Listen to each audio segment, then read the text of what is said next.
السلام عليكم ورحمة الله وبركاته. أصحابتك وحرين جانل كمركز السود وهذا أدي هذا سنتين مانتا وسنين تضبيط وانك بيش اللبادة فبراير سنة كلبادة كون يشان يلباتنك وقال كان حربا إن ندخل وذاقو مامل كترام أو شقادة كعريي لباتن جرسورة أو دينا إميجريشن كا أرنتاسي سباسامين انتلاج أي كوية لنكرتا كيساسكي دادكي مغانجليدون كا يفرح بدنا أي محكمة ده إميجريشن كا horyeelay sidoo kale waan idin wadaagay arintaasi waxa jirta in sidoo kalena maamulka magaalada New York maayarka magaalada New York in dacwado musuqmaasuq oo ku socday wasaaradda cadaaladda ay gabi ahaanba tuurtay arintaasi waxa la leeyahay maayarka magaalada New York waxa uu ku bedeshay in maamulka Trump uu kala shaqeeyo maadaama magaalada New York ay sanctuary city tahay in ay xabsiyadeeda loo furo oo dadka dambiilayaasha ay kala soo bixi karaan oo ay musaafurin karaan dadka sharci daradana ay magaalada New York ama gobolka New York ay ka qabqaban karaan arintaasina sidoo kalena waa arin aan doonayo inaan idin la wadaago Trump oo isagu dhahayo wadankayga ayaan badbaadinaya sida darteed ma ahan inaan wax sharciga ku xadgudbayo oo wixii aan rabo ayaan sameyn karaa arintaasi oo xubno badan oo xisbiga dimuqraadiga aad uga careysiisana sidoo kale waan idin la wadaagaya balse marka hore aan ku bilaabo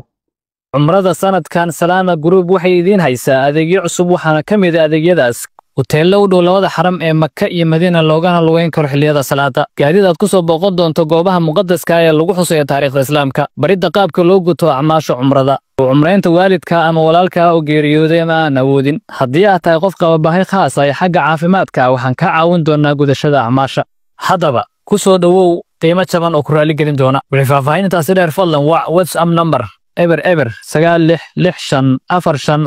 9645492847 mahadsanidin maamulka Trump ayaa waxa la leeyahay waxa uu shaqada ka ceeriyay 20 garsoore oo dhinaca immigration ka iyadoo sidoo kalena maamulku uusan wax faahfaahin ka bixin sababta rasmiga ah uu shaqada uga ceeriyay jumcihii ayaa waxa la sheegayaa in 13 garsoore oo aan wali la dhaarin shaqada laga ceeriyay Trump shaqaalaha uu bartilmaameedsanaya waxay yihiin shaqaalaha federaalka muddo ka yar 2 sano shaqada ku jiray shaqaalahaasi waa shaqala si toos ah wali loo hayr gareynin sida darteed shaqaalahaasi ayuu bartilmaameedsanaya marka waxa la leeyahay jumcihii 13 shaqaale ayaa shaqada laga ceeriyay iyo sidoo kale 5 caawiye oo iyaguna garsoorayaashaas waxay ahayn kuwa immigration judgeska oo maxkamadaha dhinaca immigrationka iyagu fariista go'aan ka gaar arintaasi waxa cadeeyay Matthew Bix oo ay ku jireen shaqaalahaasi midowgooda oo la yiraahdo International Federation of Professional and Technical Engineers ayaa arintaasi xaqiijiyay oo waxay yireen waxay qayb ka ahayn shaqaalihii federaalka ee Trump shaqada uu ka ceeriyay laba garsoore oo kale ayaa jirtay sidoo kalena isla sidaas iyagana garsoore immigration oo shaqada laga ceeriyay ilaa hadda ma cadda sababta Trump uu shaqaalahaasi dhinaca immigrationka garsoorayaashaasi oo maxkamadaha immigrationka fadhiyay shaqada uga ceeriyay garsoorayaashan waxay yihiin garsoorayaasha dadka wadanka sharci darada ku soo galay la horgeeyo kadibna kiiskooda magangalyadoonka go'aan ka gaaro oo qofkaasi ama magangalyo u ogolaada ama u diida marka sidaa darteed hadiiba shaqaalihii maxkamadaha federaalka shaqada laga ceeriyay macnaheedu waxay tahay in kiisaskii hadda ay wali sii kordhayaan waxa sidoo kale wasaaradda cadaaladda oo ay hoos yimaadaan in ka badan 700 oo garsoore oo maxkamadaha federaalka fariista ee dhinaca immigrationka ayaa waxa ay iyaduna faahfaahinaysan ka bixin sababta 20kaasi garsoore shaqada looga ceeriyay marka waxa muuqata in hadda kiisaska dhinaca magangalyadoonka ee maxkamadaha immigrationka ee federaalka hor yaala ay kor u dhaafayaan 3.7 milyan oo kiis marka hadii marka garsoorayaashii go'aanka ka gaari lahaa kiisaskaasi shaqada laga ceeriyay macnaheedu waxay tahay in muddo dheer ay qaadan doonto oo sanado ah in kiisaskaasi go'aan laga gaaro marka dadka hadii maxkamada ay ugu jireen waxa laga yaabaa in hadda maxkamadahoodii laga saaro kuwa kale oo ballan maxkamadeed heli lahaana aysan ballan maxkamadeed helin maadaama la yareynayo garsoorayaashii dhageysan lahaa kiisaskaasi oo hadda qaarkood shaqada laga ceeriyay marka hadda waxa la leeyahay 20kaasi garsoore mid kasta oo shaqada laga ceeriyay sanadkii waxa uu dhageysan lahaa kiisas u dhaxeeya 500 ilaa 700 marka hadda waxay noqonaysaa hadii xisaabta la isku dhufto marka ku dhufo 20 garsoore oo midkiiba 500 ilaa 700 oo kiis uu dhageysan lahaa sanadkii laakiin shaqadii laga ceeriyay arintaasi marka waxay leeyihiin kiisas garsoorayaal fara badan oo maxkamadaha federaalka fariista macnaheedu waxay tahay in kiisas fara badan go'aan laga gaaro laakiin maadaama hadda la sii yareynayo arintaasi waxay noqonaysaa in ballamihii maxkamadaha ay iyaguna waqti kale ay sii qaataan sababtoo ah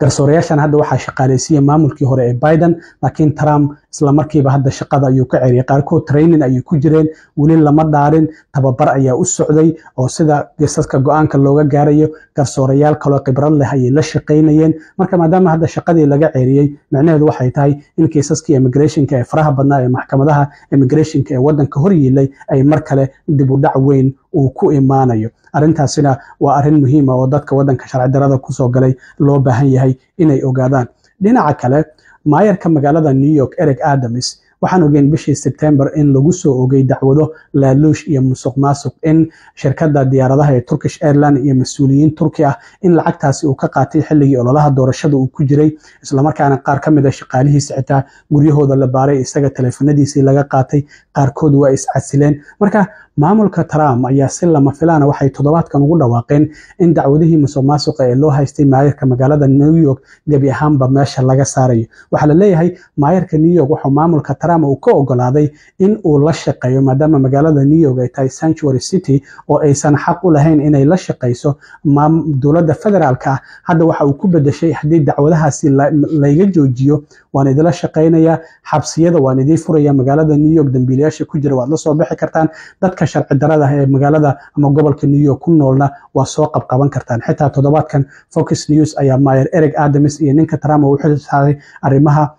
xadka iyo masaafurinta Tom Haman iyagoo qoslaya ay kasoo wada muuqdeen. uu leeyahay hadda waa naloo ogol yahay in aan dadka sharci darrada ee dambiilayaasha aan kasoo qabanno gobolka New York. marka 7 dacwad ooge oo wasaaradda cadaaladda ay horey ugu xil saartay in ay baaraan arrintan oo dacwadahan la socdaan ayaa iscasilay. waxay yiraahdeen kiiskan waxaa sii wadi kara qof nacasa iyo qof fulaya oo kaliya, sidaa darteed waa iscasileen. marka dacwadihii musuqmaasuqa iyo laaluushka oo Mayor Eric Adams ku socday wasaaradda cadaaladda gabi ahaanba meesha waa ay ka saartay. waxaa la leeyahay marka waxa uu ku bedeshay in dacwadahaasi haddii la iga tuuro maamulka Trump waan la shaqeynaya. maamulka Trump hore waxa uu yiri sidoo kale arrintan waa arrin siyaasadeed, dacwadaha musuqmaasuqa ee Mayor Eric Adams lagu soo oogay. marka hadda arrintaasi sidoo kalena waa arrin jirta oo Mayor Eric Adams gabi ahaanba dacwadihiisii waa la tuuray. sidaa darteed waxaa loo malaynayaa inuu diyaar u yahay hadda inuu la shaqeeyo maamulka Trump soo qabashay dadka sharci darrada gaar ahaan kuwa xabsiyada ku jira, maadaama wasaaradda cadaaladdu gabi ahaanba dacwadahaasi ay meesha ka saartay. dhinaca kale, Trump ayaa waxa uu shalay bartiisa Truth Social ku soo qoray qofkii doonaya wadankiisa inuu badbaadiyo ma ahan inuu sharciga ku xadgudbayo. marka Trump waxa uu banaysanayaa arrintan hadda wasaaradihii dowladda oo Elon Musk uu ogolaaday inuu dhex galo oo isla markaana lacaga fara badan oo la qasaarinayay la badbaadiyo. shaqaalihii dowladda federaalka shaqada laga ceerinayo hadda la leeyahay 75,000 ayaa hadda shaqadii ka tagtay oo ogolaatay emailkii loo diray. 100,000 ilaa 200,000 oo bartilmaameedsanaya maamulka Trump in shaqaalaha federaalka shaqada laga joojiyo. marka sidaa darteed waxaa arrintaasi aad uga carooday madaxweyne ku-xigeenkiisii hore Mike Pence oo isagu soo sheergareeyay qoraal uu soo qoray sanadkii 2010 uu leeyahay waxaa loo baahan yahay in dastuurka loo hogaansamo. Adam Schiff oo ku jira aqalka sanadka oo dimuqraadiya wuxuu yiri Trump waxa uu hadlay sidii kaligii taliye dhab ah oo run ah. sidaa darteed Matt Ridge oo isaguna ka tirsan Congress-ka oo dimuqraadiya wuxuu yiri Trump waxa uu muuqdaa in uu rumaysan yahay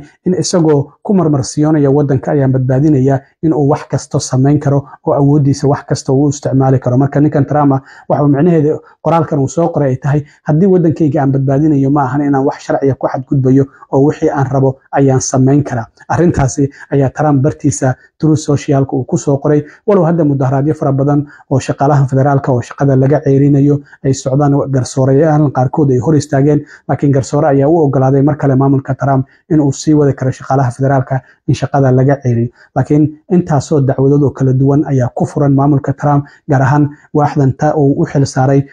Elon Musk oo Department of Government Efficiency ama DOGE loo soo gaabiyo oo la leeyahay wasaaradihii dowladda ayay dhex galayaan kadibna waxa ay eegayaan xogtii dadka gaar ahaan IRS-ta hadda waa kuwii USAID joojiyey. marka wasaarado kala duwan ayay hadda ku maqan yihiin. wasaaradda waxbarashada waxaa laga yaabaaba in gabi ahaanba iyada la baabi'iyo sida hadda uu Trump uu qorsheynayo. marka